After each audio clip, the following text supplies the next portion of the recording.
Hello, this is Jamie Arnold, and this is my Unit 10 weather observation.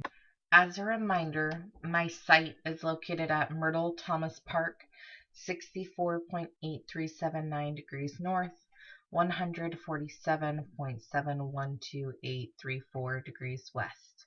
I did my week's worth of weather observations on Saturday, March 21st to Wednesday, March 25th, 2015, around 12 noon to 12:30. I will be using the National Weather Service NWS data station, Fairbanks International Airport. On this slide, I would just like to show my weather observation chart for the week, starting with Sunday, Saturday the 21st, and ending on Wednesday the 25th. On this slide, I would just like to show my weather observations for the week, starting on Saturday the 21st and ending on Wednesday the 25th. Here we can see the air temperature chart for the week. One can see how my minimum and maximum temperatures follow along the same path as the recorded temperatures. However, they did vary with a slight difference, being lower and a little higher in various areas.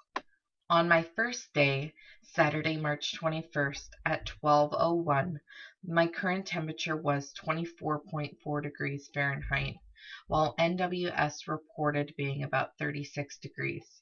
Here, there was a slight variance in the temperature difference. The wind on this day was a 0 on the Beaufort scale with no noticeable movement. The sky was clear with no precipitation. My maximum temperature for the day was 37 degrees Fahrenheit and with a minimum of 16 degrees.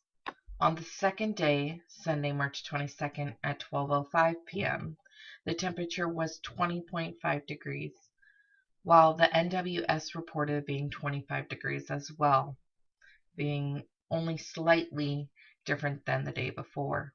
The temperatures were slightly colder today with a wind on the Beaufort scale of 2 with a slight movement of leaves. The maximum temperature I recorded was 30 degrees while the lowest being at 6.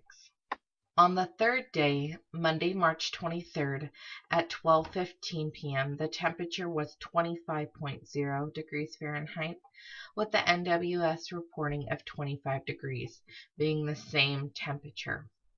The temperature was slightly increased from the day before, with now only a slight wind of a 1 on a Beaufort scale, only noticeable by the feeling on the skin. The maximum temperature was 31.4 degrees Fahrenheit for a maximum, and 9 being the lowest for my minimum. My minimum for the day was slightly increased compared to the NWS readings here, while they should be more down here. On the fourth day, Tuesday, March 24th at 12:20, my current temperature was 32.2 degrees Fahrenheit with the NWS reporting of 27 degrees. Again, there was a slight variance between these temperatures. The wind again was only slight wind with a Beaufort scale of 1, again only noticeable by the feeling on your skin. My maximum temperature for that day was 39.8 degrees Fahrenheit, being increasingly warmer from the reported days throughout the week, and with a minimum of 7.8. This fell along the same highs and lows for the reported days from NWS.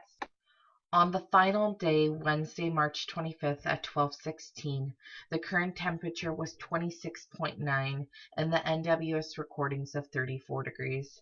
Here there was a slight big difference, showing a difference about 10 degrees. My numbers were slightly off. There is no wind today with a Beaufort scale of 0. The maximum temperature was 37.5 and with a minimum of 10.8, showing an increased movement from the beginning of the week to the end. On this slide, we will go over the barometric pressure for the week. On March 21st, Sunday, my pressure reading was 1,005 millibars, with the NWS reading of 1,005 millibars being the same number. On Saturday, March 22nd, my pressure reading was 1,013 millibars, with the NWS reading of 1,015. only being slightly off. On March 23rd, my pressure reading was 1015 millibars, with the NWS reading of 1015 millibars, again being the same. On March 24th, my pressure reading was 1012 millibars, with the NWS reading of 1012 millibars as well. On the final day, March 25th, my pressure reading was 1003 millibars, with the NWS reading of 1004, only with a slight variance. Overall, my readings this time were consistent with the NWS readings having the same curvature, following along the same path. On Saturday, March 21st, for this weather map, you can see that there is a low pressure system over the interior that spreads out with barely any fronts other than a low pressure here and a slight cloud coverage. There is a few troughs in the north and more to the southwest. We can also see a high pressure system to the northwest as well. On Sunday, March 22nd, the high pressure system here has begun to move in and push the low pressure system out, showing that we can see a stationary front here with both the warm and cold weather mixing. We can see that the clouds are coming from the west and moving in towards the interior. On Monday, March 23rd, the high pressure system has moved into the interior. There is a little slight cloud coverage in this area at that time. We can see that down in the south now there is a low pressure system building with some troughs moving in. On Tuesday, March 24th, there is still the high pressure system over the interior, while however down in the south, the low pressure system has increasingly grown into the area. We can see the occluded front here, where the warm weather is taking over the cold air. We can see that there is also two troughs of a boundary of low pressure here and here as well.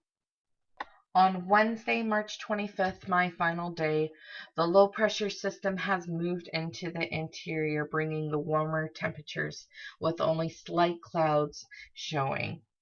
There is a stationary front located in the northwest of the interior, and the occluded front has moved slightly northward, and now there is only one trough in the south.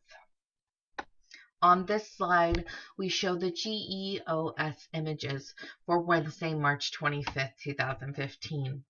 Within the infrared photo, there is only one small cloud area in the interior, while these bright clouds within the cyclone are more thicker clouds. And the visible images coincide with the infrared images, showing again that only slight cloud coverage near the interior. We can see the light and dark areas showing a mixture of thin and thick clouds. While when we look at the water vapor image, it shows that there is only little water within these clouds, bringing no precipitation to this area. I would like to thank you for watching my Unit 10 weather observation.